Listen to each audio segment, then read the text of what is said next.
Story 1. Am I the a-hole for being mad that my parents treated my brother a lot better than me? Okay, I know the title sounds like I'm spoiled, but hear me out. My brother, 20, got a car for his 18th birthday. Not a new car or anything. It was a 20-year-old Lexus that was in pretty good shape. And he rubbed it in my face for the rest of the time he was in senior year of high school. Compared with my brother, I get just as good of grades as he does. Better in some cases, even. I work my hardest in the hope of fairness. I even did some volunteering cleaning up garbage in my local area. Then, my 18th birthday came and went a few weeks ago. And the only thing I wanted, the only thing I was hoping for was a car. I wasn't expecting something like a new car or a sporty car, just something reliable like my brother got. The party wasn't anything like my brother's 18th. For his 18th birthday, my mom baked the cake herself. It was a delicious layered chocolate pudding cake. I got sheet cake from the supermarket. For them, they got a DJ. For mine, it was my dad's old boombox with a couple of mix CDs. We went through the whole party, and I figured my parents might have just been waiting to spring a surprise gift on me, but that didn't happen. I asked them as things were wrapping up why there was no car when my brother got one, and they said that they felt like he'd worked harder for it. I asked what he did that I didn't do, because I did all of that, and more. My grandma was nearby and heard everything, and then she asked them why as well. She ended up lecturing my parents that she was very, very, very disappointed in them for showing favoritism. Then she proceeded to announce to everyone still there that my parents thought it fine to get their firstborn son a car and DJ, but not their second. And then she even pointed out how much harder my parents tried for my brother's 18th birthday than they had for mine. My uncle was the first to stand up and say something. Then everyone else who'd not left yet. I ended up just walking away and going to my room to sit and think. I got a few I'm sorry calls from relatives, and my grandparents convinced me to go out with them for the evening. But when I got back, my parents were ticked and told me I'd shamed them to the whole family. I just walked past them because I didn't want to fight. The next few weeks went by with the silent treatment between us. But then, a few days ago, my parents suddenly surprised me with a white '98 Subaru Legacy that runs great. They practically threw the keys and the title in an envelope at me and said to have fun. I got the car, and they're paying for insurance for the next 6 months like they did for my brother. I know a car isn't really a right, but a privilege, so I feel like I've essentially blackmailed my parents into getting me one. Am I the a-hole for how this all played out? I mean, I think it depends on how you said it. If you were all, why didn't I get one like him? Or if you were calm about it and just said something. And also, did you talk about it beforehand with the parents? Maybe if you felt like you were, it kind of feels like you're owed a car by them. And even though you did all this stuff, you felt like you were doing all this stuff because they were going to automatically get you a car. Was there any talk of that? Was there any talk with the brother about this? I think there was just a lot of miscommunication. Kind of the a-hole, kind of not expecting it. Maybe if you had talked things out with them beforehand, it might have gone a little bit differently. But it seems like they could afford to get you a car anyway. I mean, I'm glad you got it and it's reliable. I hope you take care of it. Maybe taking better care of your car than your brother does of his is probably the way to show that you're a little more mature about things. I mean, we'll see. Story 2. Reconsider working here if I want to take a honeymoon? Okay. I had a manager who hated reading emails and would miss important issues in meetings because of it. I even suggested text-to-speech to make it less unpleasant, but he told me off. He spent a lot of time playing golf with clients and was mostly inaccessible.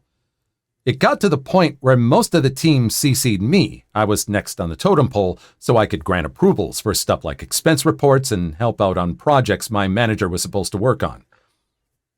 When I was getting married, I requested 3 weeks off for my honeymoon. Everyone knew I was getting married. Manager even congratulated me on the engagement when it happened.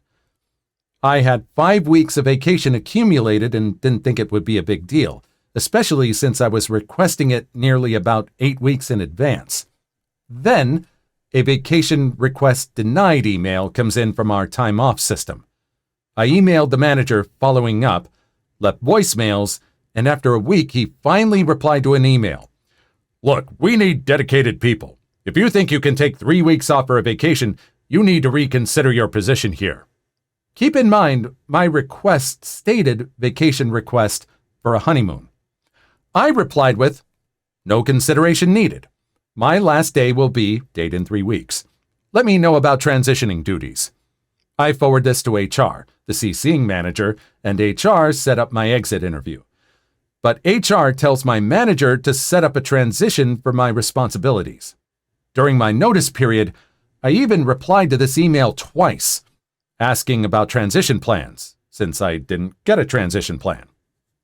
I tell my team, they ask the manager what to do with my duties, and the manager says he'll think about it, but doesn't do anything nor email anything out. 4 weeks later, I get a call from my old boss. Are you planning on coming in this week? Why would I? Because you work for me? Not as of last week. Stop messing around. Get your butt in the office. I told you my last day when you denied my vacation request. How about you giving proper notice in transitions? HR asked you to develop a transition plan and to attend my exit interview. It's not my fault you don't read all your emails. I hung up and blocked his number, but screenshot the call log and sent it to the HR contact with an innocent, should I be worried old manager thinks I still work for him? Fallout. Things went from bad to worse for my old manager. Apparently, I was doing most of his managerial duties, so he actually had to try and get stuff done himself. He also got into some legal issues, those client golf outings. He played golf, but not with clients. That made his termination with cause, so no severance for him. I ended up at a competitor with a nice bump in pay. I wanted to start after my honeymoon, but the new company really wanted my help on a pitch. I joined for several weeks, reworking about a third of the pitch, and then went on my honeymoon for 3 weeks. They paid for the entire time off.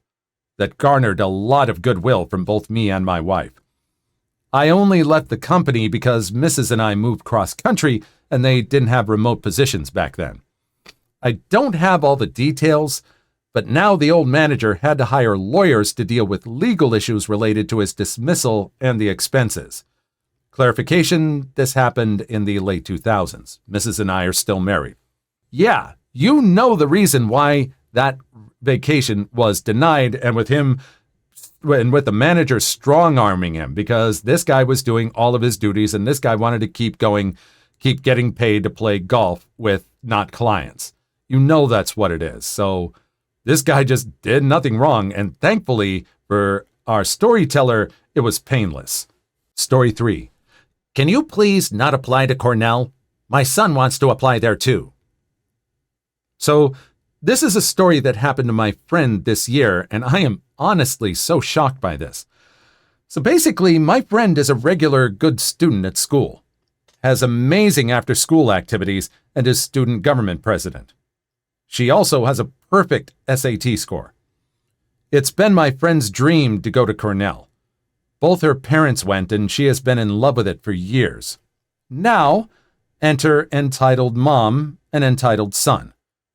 My friend's mother gets a call on her mobile from the entitled mom.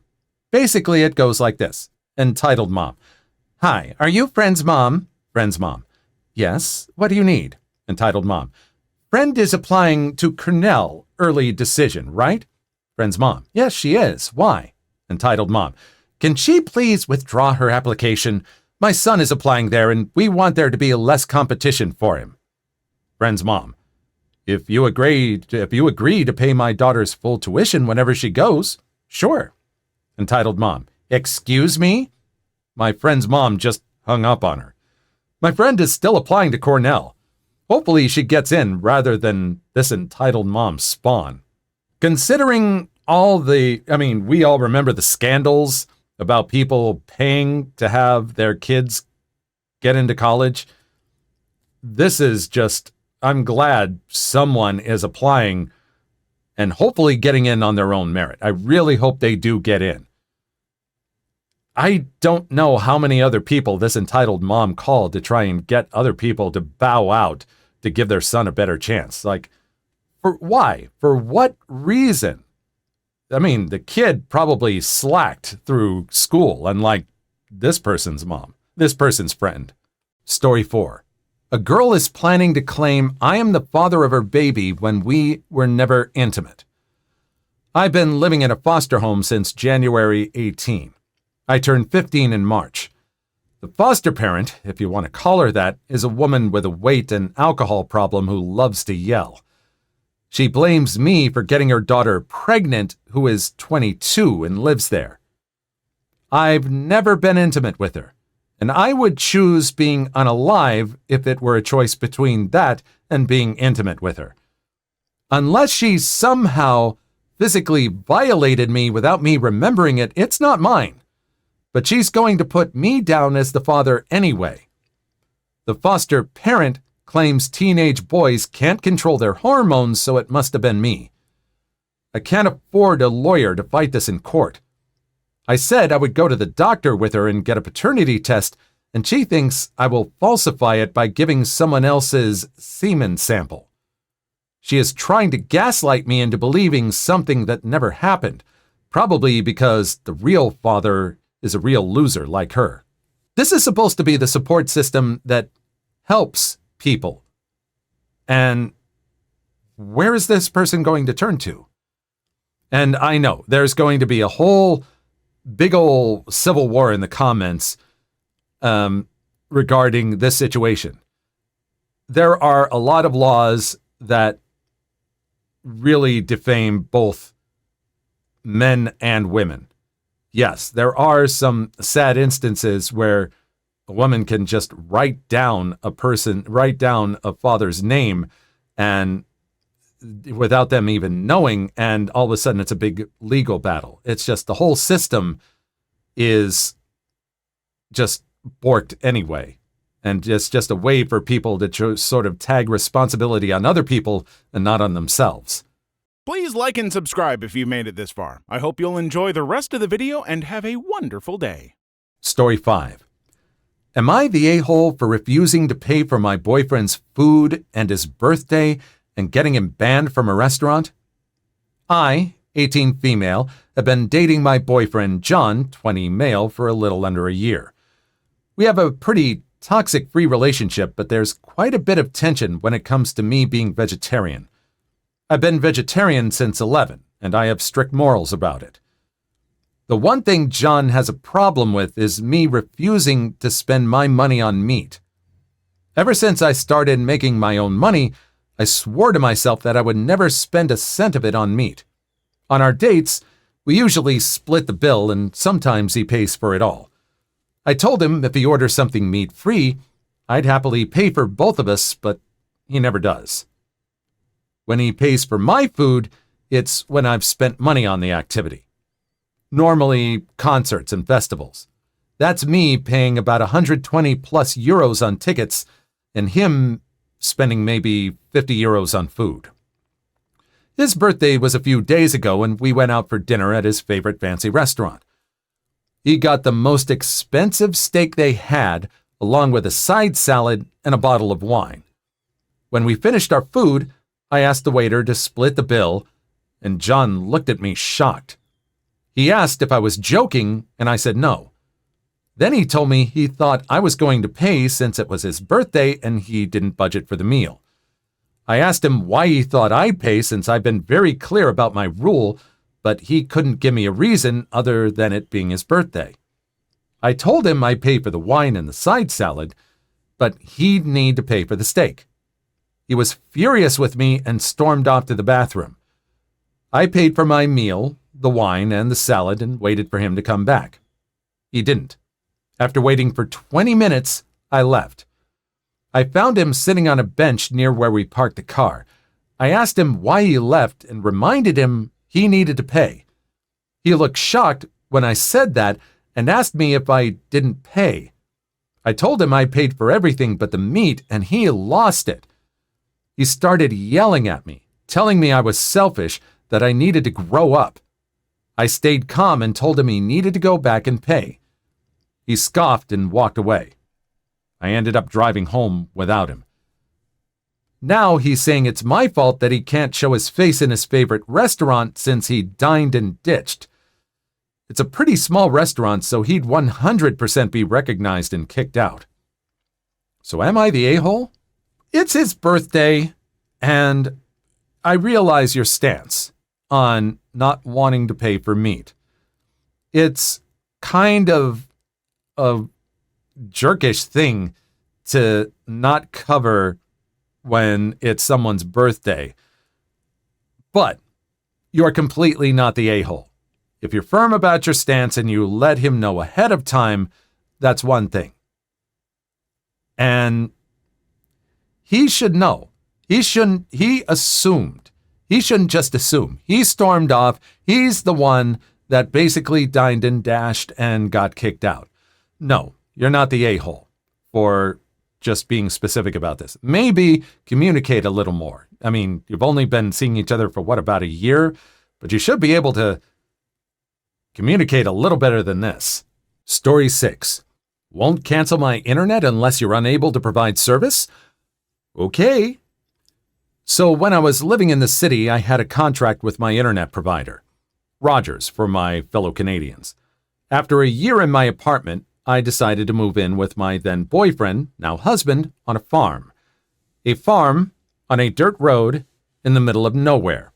So I called to cancel my internet connection. I need to cancel. I'm moving. Them interrupting me. Your service moves with you. You signed a contract for X years, and it only ends early if we're unable to provide service. You are unable to provide service. I'm moving to a rural area. Them. Not possible. We provide service to many rural communities. What's your new postal code? I provided. That's for town name. We have service in the town name. But I'm not living in the town name. That's just my postal address. I'm living on a farm outside of town name. Them. Repeats contract speech with the additional offer of an absurd buyout fee if I want to cancel my contract early without cause. Cue malicious compliance. Fine. You know what? I would love high-speed internet instead of that awful satellite internet. When can you come? The install guy had to call me 3 times from the van. Twice because he was lost, and a third time because he was stuck in a snowdrift. When he finally arrived, it took him about 30 seconds to determine that there is obviously no infrastructure for high-speed internet. I offered him hot coffee for his trouble coming out, and he happily canceled my service free of charge and accepted my equipment return. Cost Rogers a 3 to 4 hour call out when you count the drive, just to try to keep one impossible contract. I don't know if I've ever been in an internet contract where the service moves with you, but man, that is really awful to try and keep somebody locked into a contract like that. I mean, it's like being locked into a phone for so many years. And this is just for the internet, so I'm glad they were able to really work it out. Either that, or they would have gotten high-speed internet out in a rural area where no one could have seen them. That would have been like the perfect place to just scream your head off streaming gaming. Story 7. Entitled mom begs bride to be less happy on her wedding day. So let me preface this by saying this is my mom's story, not mine. I don't know all the details because I know it's a painful memory and I don't want to make her relive it. The characters will be my mom Entitled mom, entitled sister, my dad. My mom is the youngest of two girls. She and my dad went to high school together, but didn't start dating until they were both in college. It was a chance meeting that they ran into each other in a bar. Cute story. Still happily married and in love 23 years later. It all started when my mom got engaged. My aunt was so upset because she wasn't engaged at first, even though she was older. Throughout all the planning, she was pouting and kind of cold towards my mom. So, day of the wedding comes. My mom is getting ready with her bridesmaids. She is marrying the guy she has had a crush on since high school. She has the perfect venue, and she's wearing her grandmother's, my great-grandmother's dress. Everything is going absolutely perfect. Until my aunt starts crying. My mom tried to comfort her because she is the most selfless woman in the world. Even though she was getting married in mere hours, she was focused on her sister. A little while later, after my aunt ran off, my grandmother pulled my mom aside. Like I said, I don't know every detail, but the conversation went something like this. Entitled mother. Hey, you're really making entitled sister upset. My mom. What did I do? Entitled mother. You're way too happy, and it's making her upset that she didn't get married before you. My mom. Pardon me? Entitled mother. Can you just be a little less happy? My mom was in shock. This was supposed to be the happiest day of her life, and here was her mother telling her to be less happy so her sister didn't get butthurt. My mom's whole life, she was always told to set her accomplishments aside so her sister felt special too. When she was younger, she was told by her parents she would never go to college because she had a hard time in school, dyslexia and ADD before professional help was available. My mom defied all odds and graduated with a master's degree. Can you guess who got all the glory for graduating from college? You guessed it, my aunt. And on this day, my mom wasn't having it. My mom, look, Mom, I'm sorry that sister is upset, but today is about me and my husband. We're happy, and I'm not going to hide that or pretend I'm not just so entitled sister won't be sad. Today is the happiest day of my life, and I'm not giving that up for anyone. My grandmother shut up after that. She did give my mother a disapproving look, though. I don't even need to have been there to see that. My mom still gets them all the time. After that, the wedding was perfect. My mother still talks about it with stars in her eyes. Now, my mother still has to deal with her smeg sometimes, but she always has my dad and us kids, 2 of us are adults now, to help stand up for her. She's very happy. And I'm so glad she stood up for herself. There are a few stories like this that I know about, but this one makes me the saddest. I'm just glad she didn't let it ruin her wedding day. I think she sacrificed quite a lot and also taken some L's just so the sister could feel a little bit better. There is something to be said about comforting the sister who isn't doing as well. But this was a wedding. This was something entirely different. She decided to stand up for herself, and that's okay too. Being able to stand up for yourself at certain times and not just letting people walk all over you.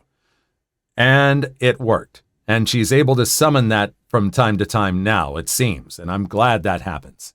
Please leave your story in the comments. I would love to make a video on them in the future. Also, don't forget to like and subscribe.